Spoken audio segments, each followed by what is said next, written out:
Hey everyone, this is Allison Kurak. Welcome back to my channel. I am excited for this video because it's kind of wrapping up a series that I started almost back when I started my channel a few years ago.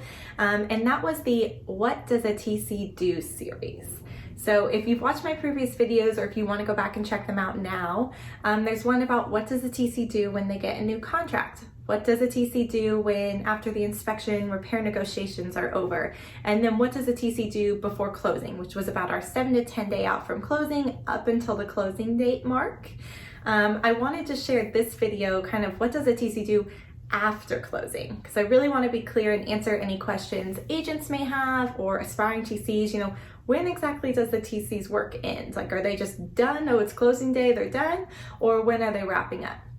This video is going to be pretty short and sweet because there isn't too much work on our TC end after the transaction is closed. But like I said, I wanted to share my post-close checklist with you for all of your education. So, main thing we're going to be doing is confirming closing and funding on the closing date. So typically, depending on when I know everyone's going to sign, about 2:30, 3 in the afternoon, I might start checking in if I haven't heard anything. And this is just going to get us our final confirmation or provide us with an update or make us aware of any potential issue that needs to be solved as well.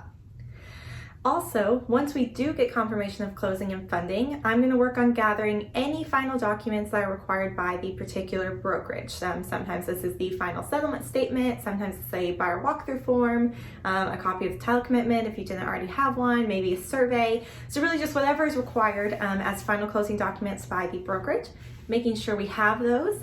And on that end, also then going in and uploading them or submitting them if applicable to the brokerage compliance system. So confirming closing and funding, getting our closing documents we need, and then putting those documents where they need to go.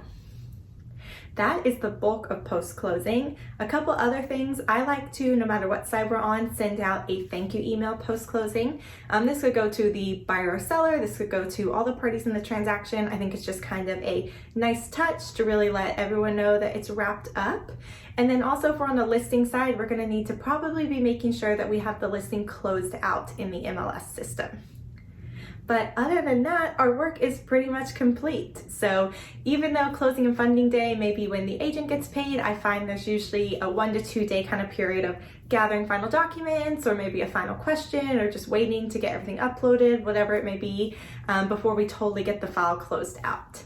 So I hope you guys found this educational, just like what exactly is my TC doing after closing. And I'm hoping to continue this series with a listing coordination, but this wraps up our contract to close. So like I said, short and sweet today. If you have anything on your checklist for contract to close, post-close, any questions, please leave them for me below and I will get back to you. And if you haven't watched my other What Does a TC Do videos, I would definitely suggest checking those out now. Thanks everyone.